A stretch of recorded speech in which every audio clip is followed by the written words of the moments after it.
السلام علیکم ورحمۃ اللہ تعالی وبرکاتہ۔ نحمده ونصلي ونسلم على رسوله الكريم اما بعد فاعوذ باللہ من الشیطان الرجیم بسم اللہ الرحمن الرحیم ان اللہ وملائکته یصلون علی النبی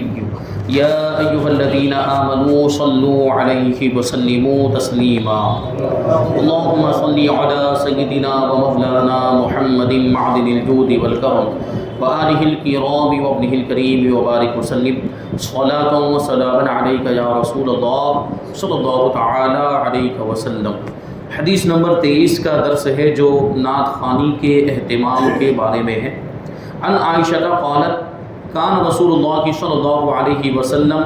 یضع لحسان منبرا فی المسجد یقوم علیہا قائما یفاخر عن رسول اللہ صلی اللہ علیہ وسلم او ینافح ويقول رسول الله صلى الله عليه وسلم إن الله يؤيد حسان بروح القدس ما فالح أو فاخر عن رسول الله صلى الله عليه وسلم۔ امام بخاری نے اس کو روایت کیا، مشکاۃ شریف کے حوالے سے اس کو یہاں پر نقل کیا ہے۔ ترجمہ ہے حضرت بی بی عائشہ رضی اللہ تعالی عنہا سے روایت ہے، انہوں نے بیان کیا کہ رسول اللہ صلی اللہ علیہ وسلم حضرت حسان کے لیے مسجد نبوی میں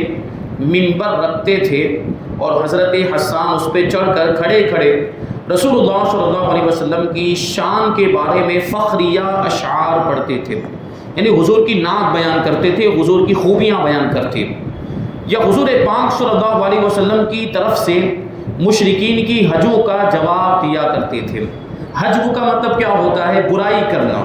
یعنی مشرکین کفار نبی پاک صلی اللہ علیہ وسلم کی شان میں جو گستاخیاں کرتے تھے، حضور کی برائی بیان کرتے، اور اس میں ایسا ہوتا تھا کہ وہ شاعروں کو لے کر آتے تھے، وہ بھی کیونکہ وہ شاعری کا دور تھا اور شاعری کے ذریعے مقابلے بھی ہوتے تھے، ایک دوسرے کا جواب بھی دیا جاتا تھا۔ تو معاذ اللہ وہ شاعروں کا سہارا لے کر نبی پاک صلی اللہ علیہ وسلم کی شان میں گستاخی کرتے، یعنی شاعری کے انداز میں حضور کی برائی ہوتی تھی۔ تو حضرت حسان بن ثابت رضی اللہ تعالیٰ عنہ شاعری کے انداز ہی میں اس کا جواب دیا کرتے تھے، یعنی شاعری کا جواب شاعری کے ذریعے سے حضور کی تعریف بیان کرتے، اور جو بھی انہوں نے برائیاں بیان کی ہوتی حضور پاک صلی اللہ علیہ وسلم کی خوبیوں کے ذریعے اس کا جواب دیتے تھے۔ اور حضور پاک صلی اللہ علیہ وسلم فرمایا کرتے تھے کہ جب تک حسان میری طرف سے مدافعانہ جواب دیتے ہیں، یعنی میرے دفاع میں ڈیفنس میں اشعار پڑھتے ہیں یا میرے بارے میں فخریہ اشعار پڑھتے رہتے ہیں، میری خوبیاں بیان کرتے رہتے ہیں، حضرت جبریل امین علیہ السلام ان کی مدد فرماتے رہتے ہیں۔ یعنی کیا ہوتا ہے کہ اس اشعار کے پڑھنے میں اور اشعار کو ترتیب دینے میں اللہ تبارک و تعالی حضرت جبریل امین کے ذریعے سے حضرت حسان ابن ثابت رضی اللہ تعالیٰ عنہ کی مدد فرماتا ہے۔ تو اس سے پتہ چلا، دیکھیے نبی پاک صلی اللہ علیہ وسلم کی نعت پڑھنا یہ بڑے ثواب کا کام ہے، اور حضور کی نعت میں حضور کی تعریف میں اشعار لکھنا یہ بھی بہت ہی ثواب کا کام۔ یہ حضرت حسان ابن ثابت رضی اللہ تعالیٰ عنہ کی سنت ہے، صحابہ کرام کی سنت، بلکہ یہ پروردگار کی سنت ہے، کیونکہ خود اللہ تبارک و تعالیٰ قرآن مجید میں اپنے حبیب کی تعریف بیان کرتا ہے۔ اور پھر یہ کہ جو نعت بیان کرتا ہے، جو حضور کی تعریف کرتا ہے، تو اس کو اللہ تبارک و تعالیٰ کی تائید حاصل ہوتی ہے، اللہ تبارک و تعالیٰ اس کی مدد فرمایا کرتا ہے اور اس کی برکتیں اس کو ملتی ہیں۔ اس حدیث کی جو راویہ ہیں وہ حضرت عائشہ صدیقہ رضی اللہ تعالیٰ عنہ، ام المؤمنین حضرت بی بی عائشہ رضی اللہ تعالیٰ عنہ، امیر المؤمنین حضرت ابو بکر صدیق رضی اللہ تعالیٰ عنہ کی نور نظر اور دختر نیک اختر ہیں۔ ان کی والدہ کا نام ام رومان ہے۔ حضور اقدس صلی اللہ علیہ وسلم نے نبوت کے 10ویں سال شوال کے مہینے میں ہجرت سے 3 سال قبل بی بی عائشہ رضی اللہ تعالی عنہا سے مکہ میں نکاح فرمایا، اور شوال 2 ہجری میں مدینہ منورہ کے اندر یہ کاشانہ نبوت میں داخل ہوئی، یعنی ان کی رخصتی ہوئی 2 ہجری میں، اور 9 برس حضور پاک صلی اللہ علیہ وسلم کی صحبت سے مشرف رہی، یعنی حضور کی بارگاہ میں رہنے کا موقع ملا۔ امہات المؤمنین میں حضرت خدیجہ الکبریٰ رضی اللہ تعالی عنہا کے بعد سب سے زیادہ بارگاہ رسالت میں محبوب ترین تھی حضرت عائشہ۔ حضور پاک صلی اللہ علیہ وسلم نے فرمایا کہ کسی بیوی کے لحاف میں میرے اوپر وحی نہیں اتری، مگر حضرت بی بی عائشہ جب میرے ساتھ بستر نبوت پر ہوتی ہیں اس حالت میں بھی مجھ پر وحی نازل ہوا کرتی ہے۔ یعنی قرآن کی آیتیں نازل ہوتی ہیں۔ فقہ و حدیث کے علم میں ان کا درجہ بہت ہی بلند ہے۔ مسائل اور شریعت کے احکام کا جو علم اور حدیث کا علم ہے اس میں ام المؤمنین کا درجہ بہت ہی بلند ہے۔ 2210 حدیثیں انہوں نے حضور پاک صلی اللہ علیہ وسلم سے روایت کی ہیں، اور ان کی روایت کی ہوئی حدیثوں میں سے 174 حدیثیں ایسی ہیں جو بخاری اور مسلم دونوں کتابوں میں موجود ہیں، اور 54 حدیثیں ایسی ہیں جو صرف بخاری شریف میں ہیں، اور 68 حدیثیں وہ ہیں جن کو صرف امام مسلم نے اپنی کتاب میں تحریر کیا ہے۔ حضرت قاسم بن محمد بن ابو بکر صدیق رضی اللہ تعالی عنہ کا بیان ہے کہ حضرت بی بی عائشہ رضی اللہ تعالی عنہ ہمیشہ روزانہ تہجد پڑھنے کی پابند تھی، اور حضرت عروہ بن زبیر رضی اللہ تعالی عنہ کہتے ہیں کہ فقہ و حدیث کے علوم کے علاوہ میں نے حضرت بی بی عائشہ رضی اللہ تعالی عنہ سے بڑھ کر کسی کو اشعار عرب کا جاننے والا بھی نہیں پایا۔ اشعار عرب یعنی عرب میں جو بڑے بڑے شاعر ہوتے تھے، چاہے اسلام کے آ جانے کے بعد یا اسلام سے پہلے جو شاعری کے معاملات تھے اور قصیدے پڑھے جاتے تھے، جو جتنا بڑا شاعر ہوتا تھا اس کو اتنا ہی بڑا عالم مانا جاتا تھا۔ وہ میں نے اس سے پہلے عرض کیا تھا کہ لوگ قصیدے لکھتے تھے، اب ظاہر سی بات زمانے جاہلیت میں جو قصیدے لکھتے تھے اس کا انداز الگ ہوتا تھا۔ وہ یا تو کبھی گھوڑے کی تعریف میں لکھتے، کبھی اونٹ کی تعریف میں لکھتے، کبھی اپنی محبوبہ کی تعریف میں لکھا کرتے تھے۔ اس طرح کے اشعار لکھتے، قصیدے لکھتے، اور خانہ کعبہ کی دیوار میں اس کو لٹکا دیا جاتا اور مقابلے کا اعلان کر دیا جاتا کہ کون ہے جو اس سے بہتر قصیدہ لکھ کر لائے۔ تو وہ قصیدہ پھر کوئی دوسرا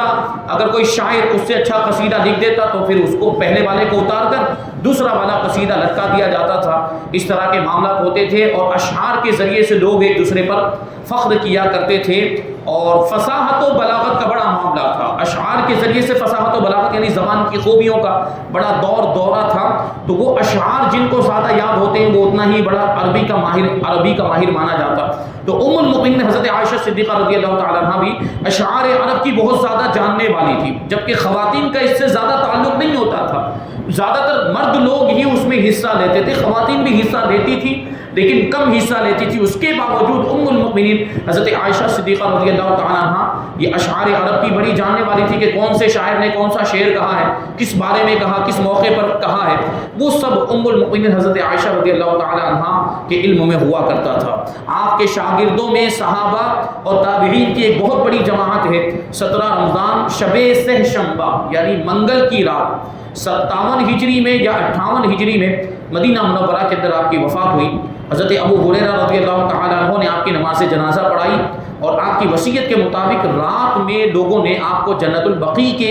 قبرستان میں دوسری امہات المؤمنین کی قبروں کے پہلو میں آپ کو دفن کیا۔ اب یہاں پہ دیکھیے حضرت حسان ابن ثابت کا بھی ذکر آیا، تو کہتے ہیں کہ یہ دربار رسول صلی اللہ علیہ وسلم کے خاص الخاص شاعر اور مداح رسول ہیں حضرت حسان ابن ثابت۔ ان کی کنیت ابو الولید ہے، دوسرے بھی شاعر تھے، دوسرے بھی حضور پاک صلی اللہ علیہ وسلم کی مدح سرائی کرنے والے صحابہ کرام تھے، لیکن ان میں سب سے بڑا مرتبہ شاعروں میں، بارگاہ رسالت کے شاعروں میں سب سے بڑا مرتبہ حضرت حسان ابن ثابت رضی اللہ تعالیٰ عنہ کا تھا۔ اور ان کی یہ خصوصیت، بلکہ یہ کہیے کہ ان کی شان اور امتیازی حیثیت ہمیں اس سے بھی پتہ چلتی ہے کہ جب یہ حضور پاک صلی اللہ علیہ وسلم کے اشعار پڑھتے تھے تو حضور صلی اللہ علیہ وسلم ان کے لیے مسجد نبوی میں ممبر رکھواتے تھے، اور اس ممبر پر ان کو تشریف رکھ کے کھڑے ہو کر نعتیہ اشعار پڑھنے کا حکم دیتے، اور یہ ممبر پر کھڑے ہو کر حضور پاک صلی اللہ علیہ وسلم کی تعریف بیان کیا کرتے تھے۔ اس کا مطلب یہ ہوا کہ ممبر پر کھڑے ہو کر حضور کی نعت پڑھنا یہ حضرت حسان بن ثابت کی سنت ہے، اور یہ حضور پاک صلی اللہ علیہ وسلم کے حکم کی تعمیل ہے۔ تو ممبر وہ مسجد نبوی کا جو ممبر ہوتا ہے، جیسے ہمارے یہاں پہ جو ممبر ہے تو یہ مسجد کا ممبر ہے، اور اسی طریقے سے اگر اسٹیج جو بنایا جاتا ہے اس کی بھی ممبر ہی کی حیثیت ہوتی ہے۔ اسٹیج پروگرام جب کرتے ہیں باہر محلے میں، گلی میں، تو اس میں جو اسٹیج ہوتا ہے وہ بھی ممبر ہی کی حیثیت رکھتا ہے، اور اس کو ممبر رسول کہا بھی جاتا ہے۔ تو اس پر کھڑے ہو کر بھی اگر کوئی نعت پڑھتا ہے تو وہ بھی حضرت حسان ابن ثابت رضی اللہ تعالیٰ عنہ کی سنت پر عمل کرتا ہے، اور یہ بھی اسی میں شامل ہے۔ حضرت حسان بن ثابت کی کنیت ابو الولید ہے، اور ان کے والد کا نام ثابت، ان کے دادا کا نام منذر، اور ان کے پر دادا کا نام حرام ہے۔ دیکھیے تینوں، یہ 4 پیڑھیوں کے نام بتائے، حسان، ثابت، منذر اور حرام۔ اب یہ 4 نام کیوں بیان کر رہے ہیں؟ تو اس کی ایک خصوصیت بیان کرنا چاہتے ہیں، اس لیے کہتے ہیں کہ ان 4 ناموں کے بارے میں، ان 4 لوگوں کے بارے میں ایک تاریخی لطیفہ یہ ہے، پر لطف بات یہ ہے کہ ان 4 کی عمریں 120 سال ہوئی ہے. یعنی حضرت حسان کی عمر بھی 120 سال ہوئی، آپ کے والد کی عمر بھی 120 سال ہوئی، آپ کے دادا کی عمر بھی 120 سال ہوئی، اور آپ کے پردادا کی عمر بھی 120 سال ہوئی ہے، جو عجائبات عالم میں سے، یعنی ایسا ہوتا نہیں ہے عام طور پر. یہ دنیا کی عجیب و غریب چیزوں میں سے ایک چیز ہے کہ حضرت حسان بن ثابت، دادا، پردادا اور والد، یہ چاروں کے چاروں 120 سال تک کی انہوں نے عمر پائی ہے. اور حضرت حسان بن ثابت رضی اللہ تعالیٰ عنہ کی 120 سال کی عمر میں سے 60 برس زمانہ جاہلیت میں گزرے، اعلان نبوت سے پہلے 60 برس گزرے، اور 60 برس اسلام میں گزرے. یعنی آدھی عمر زمانہ جاہلیت میں گزری ہے اور آدھی عمر اسلام آنے کے بعد، اسلام لانے کے بعد گزری ہے. یہ انصار کے قبیلہ خزرج سے تعلق رکھتے تھے اور یہ شعرائے عرب میں بہت ہی مشہور ہیں. بلکہ ابو عبیدہ نے تو یہاں تک فرمایا ہے کہ عرب کے شہری شاعروں میں یہ سب سے اونچے درجے کے شاعر ہوئے ہیں. امیر المؤمنین حضرت علی رضی اللہ تعالیٰ عنہ کے دور خلافت میں 40 ہجری سے قبل آپ کی وفات ہوئی. اب اس حدیث پاک سے کیا باتیں ثابت ہوتی ہیں اس کو بیان کرتے ہیں. یہ بخاری شریف کی حدیث ہے. یہ حدیث ان وہابیوں اور دیوبندیوں کے لیے تعزیہ عبرت ہے، یعنی ان کے لیے اس میں سبق ہے جو ہم سنیوں کی محفل میلاد شریف یا نعت خوانی کی مجلسوں کا مذاق اڑاتے ہیں اور ہم پر بھپتیاں کستے ہیں، ہم پر اعتراض کرتے ہیں، محفل میلاد پر اعتراض کرتے ہیں اور نعت شریف کی مجلسوں پر اعتراض کرتے ہیں، اور یہ کہا کرتے ہیں کہ اس سے کئی زیادہ بہتر یہ ہے کہ لوگ جتنی دیر تک میلاد شریف پڑھتے ہیں یا نعت خوانی کرتے رہتے ہیں اتنی دیر تک قرآن شریف کی تلاوت کیا کریں. میلاد شریف کو چھوڑ کر قرآن کی تلاوت کریں تو زیادہ ثواب ملے گا. تو ہم کہتے ہیں کہ تلاوت قرآن کے اجر و ثواب پر ہمارا ایمان کہ قرآن شریف کی تلاوت کرنے پر بہت زیادہ ثواب ملتا ہے، ہم اس کو مانتے ہیں. مگر خدا کے لیے علماء دیوبند کا کوئی بڑے سے بڑا محدث ہم کو یہ بتا دے کہ کیا تلاوت قرآن کے لیے بھی کبھی حضور اکرم صلی اللہ علیہ وسلم نے یہ اہتمام فرمایا کہ کسی قاری یعنی قرآن پڑھنے والے یا کسی حافظ قرآن کے لیے خاص طور پر مسجد نبوی میں منبر بچھایا گیا ہو اور وہ قاری یا حافظ جب قرآن پڑھ رہا ہو تو حضور صلی اللہ علیہ وسلم نے اس کو یہ فرما کر داد دی ہو کہ جبرائیل اس کی مدد کر رہے ہیں؟ ایسا نہیں ہوا ہے. تو یہ تو دیکھیے سنت سے ثابت ہو رہا ہے. اب یہ بتائیے کہ حضرت حسان بن ثابت رضی اللہ تعالیٰ عنہ کے لیے جو منبر بچھایا جاتا تھا مسجد نبوی میں، اور اس منبر پر کھڑے ہو کر جب حسان بن ثابت رضی اللہ تعالیٰ عنہ حضور کی نعت بیان کرتے تھے، صحابہ اکرام کا مجمع ہوتا تھا، تو یہ میلاد شریف کی محفل نہیں تو اور کیا ہے، یہ نعت خوانی کی مجلس نہیں تو اور کیا ہے. حضور کی تعریف، ہماری جو مجلس میلاد شریف ہوتی ہے اس میں کیا ہوتا ہے؟ میلاد شریف کی مجلس میں حضور کی تعریف بیان کی جاتی ہے، حضور کی نعتیں پڑھی جاتی ہیں، حمد پڑھی جاتی ہیں اور مناقب پڑھے جاتے ہیں. اور اولیاء کرام کے مناقب پڑھنا یہ حقیقت میں حضور ہی کی تعریف ہے. اولیاء کرام کی خوبیاں بیان کرنا یہ حضور ہی کی خوبیاں بیان کرنا ہے، کیونکہ اولیاء کرام کو جو بھی کمالات اور خوبیاں اور جو بھی اچھی باتیں ان کو ملی ہیں، جو بھی کرامتیں ان کو ملی وہ حضور کے صدقے میں ہی ملی ہیں. تو ان کی تعریف حضور کی تعریف ہو گئی. تو وہ بھی پوری کی پوری میلاد شریف کی محفل ہوا کرتی ہے جو حضور پاک صلی اللہ علیہ وسلم کی سنت ہے، کیونکہ حضور نے بھی اس طرح کی محفلوں کا انعقاد فرمایا ہے. تو یہ کوئی ناجائز و گناہ نہیں بلکہ یہ بھی ثواب کا کام ہے.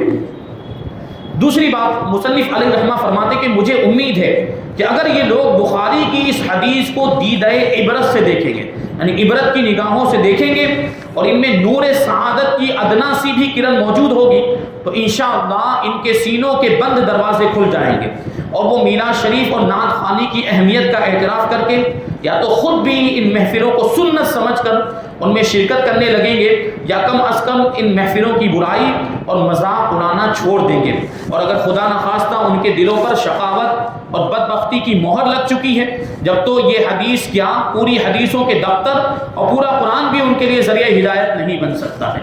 جب مہر ہی لگ گئی یعنی قبول کرنے کی صلاحیت ہی ختم ہو گئی تو پھر حق کو کیسے یہ قبول کر سکتے ہیں؟ پھر تو ہم ان سے شکایت بھی کیا کر سکتے ہیں. لیکن جس کے دل میں اگر تھوڑی سی بھی وہ سعادت کی کرن باقی ہے تو وہ اس کو قبول کرے گا اور محفل میلاد شریف کے سنت ہونے کا اعتراف کرے گا. اس حدیث کی تشریح یہاں پر مکمل ہوئی. اب حدیث نمبر 24 دیکھیے دنیا نبی پاک صلی اللہ علیہ وسلم کی نگاہ میں کیا حیثیت رکھتی ہے، دنیا کی حضور پاک صلی اللہ علیہ وسلم کے نزدیک کیا حیثیت ہے، اس کو اس حدیث پاک کے اندر بیان کیا گیا۔ ہم اس کو شامل کرتے ہیں اور جو باتیں ابھی وقت کے اعتبار سے گنجائش ہوگی ہم اس کو شامل کریں گے، پھر جو باقی کی باتیں ہیں وہ آئندہ درس میں شامل کریں گے۔ عن ابن مسعود ان رسول اللہ صلی اللہ علیہ وسلم نام علی حصیر فقام وقد اثر فی جسدہ فقال ابن مسعود یا رسول اللہ صلی اللہ علیہ وسلم لو امرتنا ان نبسط لك ونعمل فقال ما لي والدنيا ما لي وللدنيا ما انا والدنيا الا كراكب ما انا والدنيا الا كراكب استظل تحت شجرة ثم راح وترك۔ حضرت عبداللہ ابن مسعود رضی اللہ تعالی عنہ سے روایت ہے کہ رسول اللہ صلی اللہ علیہ وسلم ایک چٹائی پر سو کر جب اٹھے، یعنی آرام فرمایا حضور پاک صلی اللہ علیہ وسلم نے۔ اب وہ جو ہے کھجور کی چھال کی چٹائی بنائی جاتی تھی تو وہ کھردری ہوا کرتی تھی، تو دیکھیں وہ کھردری چٹائی بنی، حضور پاک صلی اللہ علیہ وسلم کی سادگی ملاحظہ فرمائے۔ یہ سردار کائنات ہیں، اگر حضور پاک صلی اللہ علیہ وسلم حکم فرماتے تو سونے چاندی کے خزانے آپ کے قدموں میں ہوتے، لیکن حضور پاک صلی اللہ علیہ وسلم نے سادگی والی زندگی کو پسند فرمایا۔ اب ایسی چٹائی پر حضور پاک صلی اللہ علیہ وسلم آرام فرما ہوئے، آپ سوئے، جب اٹھے تو حضور پاک صلی اللہ علیہ وسلم کے جسم مبارک پر چٹائی کا نشان پڑ گیا تھا۔ اب وہ کھردری چٹائی ہے، اس پر اگر کوئی سوئے تو جسم پر نشانات پڑ جاتے ہیں اس کے۔ تو حضرت عبداللہ بن مسعود رضی اللہ تعالیٰ عنہ نے عرض کیا کہ یا رسول اللہ صلی اللہ تعالیٰ علیہ وسلم، کاش آپ ہم لوگوں کو حکم فرماتے کہ ہم لوگ آپ کے لیے بچھونا بچھا دیتے، یعنی اچھا نرم بستر بچھا دیتے اور آپ کی راحت کا سامان کر دیتے، یعنی جس میں آپ کو آرام پہنچتا۔ تو حضور پاک صلی اللہ علیہ وسلم نے ارشاد فرمایا کہ مجھے دنیا سے کیا مطلب، یہ تو دنیا کی چیزیں ہیں نا۔ حضور فرماتے ہیں کہ مجھے دنیا سے کیا مطلب، میری اور دنیا کی مثال تو ایسی ہے جیسے کوئی سوار کسی درخت کے سائے میں کچھ دیر کے لیے بیٹھ جاتا ہے، پھر اس درخت کو چھوڑ کر چلا جاتا ہے۔ یعنی کوئی سوار ہوتا ہے، کوئی مسافر ہوتا ہے، وہ سفر کر رہا ہوتا ہے، جب اس کو تھکن محسوس ہوتی تو تھوڑی دیر کے لیے کوئی درخت دیکھ کر، سایہ دار درخت دیکھ کر اس درخت کے سائے میں بیٹھ جاتا ہے۔ اب وہ ظاہر سی بات ہے اس درخت سے اس کا کوئی ہمیشہ کا تعلق نہیں ہوتا، وہ مسافر ہے، اسے آگے جانا ہے، آگے سفر کو جاری رکھنا ہے، تو وہ کیا کرتا ہے، تھوڑی دیر کے لیے اس درخت کے سائے میں بیٹھتا ہے، پھر اٹھ کر اس درخت کو چھوڑ کر چلا جاتا ہے، درخت اپنی جگہ پر اور وہ مسافر آگے بڑھ جاتا ہے۔ اب اس درخت کا اس مسافر سے کوئی لینا دینا نہیں ہوتا۔ تو یہ حضور پاک صلی اللہ علیہ وسلم کی نگاہ میں دنیا کی حیثیت ہے کہ جس طرح ایک مسافر درخت کے نیچے تھوڑی دیر کے لیے ٹھہرتا پھر آگے بڑھ جاتا ہے، سارے انسانوں کا بھی یہی حال ہونا چاہیے، مسلمانوں کا، ایمان والوں کا یہی حال ہونا چاہیے کہ دنیا سے اتنا ہی تعلق رکھے کہ ہم گویا کے سفر میں ہیں اور سفر میں ایک جگہ پر ہم نے قیام کیا ہوا ہے، ایک جگہ پر ہم نے پڑاؤ کیا ہے اور یہاں سے ہمیں آگے جانا ہے، کیونکہ ہماری منزل یہ نہیں ہے، ہماری منزل تو آخرت ہے اور آخرت کے تعلق سے سوچنا چاہیے، اس کی فکر کرنی چاہیے، دنیا کی چیزوں سے دل نہیں لگانا چاہیے، کیونکہ جو مسافر ہوتا ہے اسے اس کے سامنے اپنی منزل ہوتی، وہ راستے میں ٹائم ویسٹ نہیں کرتا اور راستے کی چیزوں سے دل نہیں لگاتا ہے اور راستے کی چیزوں سے اس کا تعلق نہیں ہوتا، لگاؤ نہیں ہوتا، کیونکہ اس کو منزل تک پہنچنا بھی ہوتا ہے، تو وہ جلدی جلدی کر کے کسی بھی طریقے سے اپنی منزل تک پہنچ جاتا ہے۔ اور دنیا وہ یہ مسافر، ہم بھی جو دنیا میں ہیں تو ہم بھی مسافر کی حیثیت رکھتے ہیں، تو ہمیں بھی دنیا کی چیزوں سے دل نہیں لگانا چاہیے، ورنہ یہی مصروف ہو کر رہ جائیں گے، اللہ کے ذکر سے غافل ہو جائیں گے۔ تو منزل کو اپنے سامنے رکھنا چاہیے، ہماری منزل جو ہے وہ ہے آخرت ہے۔ تو اس حدیث سے کیا پتہ چلتا ہے اس کو بیان کرتے ہیں، کہتے ہیں کہ اس حدیث کو امام احمد اور ترمذی اور امام ابن ماجہ نے بھی اپنی اپنی کتابوں میں ذکر کیا ہے۔ اس حدیث میں حضور صلی اللہ علیہ وسلم کی دنیا سے بے رغبتی، عیش و آرام سے نفرت اور متواضعانہ زندگی کی ایک ایسی تصویر نظر آتی ہے کہ اس کے تصور ہی سے ہم دنیا داروں کے دل پر چوٹ لگتی ہے کہ اللہ اللہ دونوں عالم کے سردار ہیں، محبوب پروردگار ہیں۔ حضور احمد مختار صلی اللہ علیہ وسلم ایک کھردری چٹائی پر بغیر بچھونے کے سوتے ہیں، یہاں تک کہ چٹائی کی تیلیوں سے محبوب خدا کے جسم نازک پر نشان پڑ جاتے ہیں، یہاں تک کہ وہ حضرت عبداللہ ابن مسعود رضی اللہ تعالیٰ عنہ اس روح فرسا منظر کی تاب نہیں لا سکے، کیونکہ صحابہ کرام تو حضور سے محبت کرتے ہیں اور حضور پاک صلی اللہ علیہ وسلم کی چھوٹی تکلیف بھی صحابہ کرام برداشت نہیں کر پاتے تھے۔ تو حضرت عبداللہ ابن مسعود رضی اللہ تعالیٰ عنہ نے جب یہ دیکھا کہ حضور کے جسم مبارک پر چٹائی کے نشان پڑ گئے ہیں تو آپ کے دل کو یہ گوارا نہیں ہوا کہ حضور کو اتنی سی بھی تکلیف پہنچے. اس لیے حضور کی بارگاہ میں انہوں نے عرض کیا کہ یا رسول اللہ صلی اللہ تعالیٰ علیہ وسلم، اگر آپ ہمیں حکم دیتے تو ہم چٹائی کا بچھونا بچھا دیتے آپ کے لیے. تو وہ تڑپ گئے اور چٹائی پر بچھونا بچھا دینے کی انہوں نے تمنا ظاہر کی. تو شہنشاہ کونین کی طرف سے جواب ملتا ہے کہ مجھ کو دنیا کے عیش و آرام سے کیا مطلب ہے اور مجھے دنیا سے کیا تعلق. میری دنیاوی زندگی کی مثال تو ایسی ہی ہے جیسے کوئی سوار سفر میں اپنی منزل مقصود کی طرف جا رہا ہے، راستے میں کوئی سایہ دار درخت مل گیا تو وہ تھوڑی دیر کے لیے اس درخت کے سائے میں بیٹھ گیا، پھر اس درخت کو چھوڑ کر چل دیا. یہی مثال دنیا کی ہے کہ ہم سب عالم آخرت کے مسافر ہیں، اس زمانے کے تیز رفتار گھوڑے پر سوار ہیں. یہ گویا کہ ہمارے لیے گھوڑا ہے جس پر ہم سوار ہیں اور زمانہ گزر رہا ہے، ویسے ویسے ہمارا سفر آگے بڑھ رہا ہے. عالم آخرت کو جاتے ہوئے یہ عالم دنیا ایک سایہ دار درخت کی طرح راستے میں ہمیں مل گیا. اس کے سائے میں چند دن بیٹھ کر پھر اس کو چھوڑ کر اپنی منزل مقصود یعنی عالم آخرت کی طرف ہمیں روانہ ہو جانا ہے. تو جس طرح سایہ دار درخت کے سائے میں بیٹھنے والا مسافر نہ وہاں پلنگ بچھاتا ہے، نہ بچھونا بچھاتا ہے، نہ مکان بناتا ہے، نہ کوئی عیش و آرام کا سامان کرتا ہے، اسی طرح میں بھی اس دنیا میں بجز بقدر ضرورت سامان کے عیش و عشرت کا کوئی ساز و سامان پسند نہیں کرتا. یہ حضور پاک صلی اللہ علیہ وسلم کی اپنی ذاتی پسند اور حضور کی ترجیح، اور یہ سارے لوگوں کے لیے مستحب ہے کہ سادگی والی زندگی کو پسند کرے، سادگی والی زندگی گزارے، غریبوں والی زندگی گزارے. یہ حضور پاک صلی اللہ علیہ وسلم کی سنت ہے. سادگی والی زندگی گزارنا یہ حضور پاک صلی اللہ علیہ وسلم کی سنت ہے، مستحب ہے، بہتر ہے. لیکن اگر کوئی مال کماتا بھی ہے اور مالدار بن جاتا ہے اور اس مال کا صحیح استعمال کرتا ہے، حلال مال کماتا ہے، جائز طریقے سے مال کماتا ہے، تو اس کی شریعت میں ممانعت بھی نہیں ہے، اجازت ہے. مال کما سکتے ہیں آدمی، خوب دولت کمائے، لیکن اس کا صحیح استعمال بھی کرے تو شریعت اس سے منع نہیں فرماتی. لیکن سادگی والی زندگی گزارنا بہتر ہے. تو یہی باتیں کچھ ہیں انشاءاللہ تبارک و تعالیٰ، اس کو ہم آئندہ درس میں شامل کریں گے. اور پھر حدیث نمبر 25 جو جنت کی گارنٹی کے بارے میں. جنت کی گارنٹی کا کیا مطلب ہوتا ہے؟ حدیث پاک کے اندر اللہ کے رسول صلی اللہ علیہ وسلم نے فرمایا کہ تم میرے لیے 6 چیزوں کی گارنٹی لے لو تو میں تمہارے لیے جنت کی گارنٹی لے لوں گا. گارنٹی کا مطلب کیا ہوتا ہے کہ یقینی طور پر تمہیں جنت مل جائے گی. تو وہ 6 چیزیں کون سی ہیں اللہ کے رسول صلی اللہ علیہ وسلم نے جن کے بارے میں فرمایا، وہ آنے والی حدیث میں آ رہا ہے. اللہ تبارک و تعالیٰ کی بارگاہ میں دعا ہے کہ جو کچھ بھی بیان ہوا اس پر ہم سب کو عمل کرنے کی توفیق عطا فرمائے. حضور پاک صلی اللہ علیہ وسلم کے ارشادات پر، آپ کی حدیثوں پر، آپ کی سنتوں پر، آپ کی شریعت پر ہم سب کو عمل کرنے کی توفیق عطا فرمائے اور ایمان کی سلامتی عطا فرمائے اور ایمان پر ہی ہم سب کا خاتمہ فرمائے. وما علینا الا البلاغ.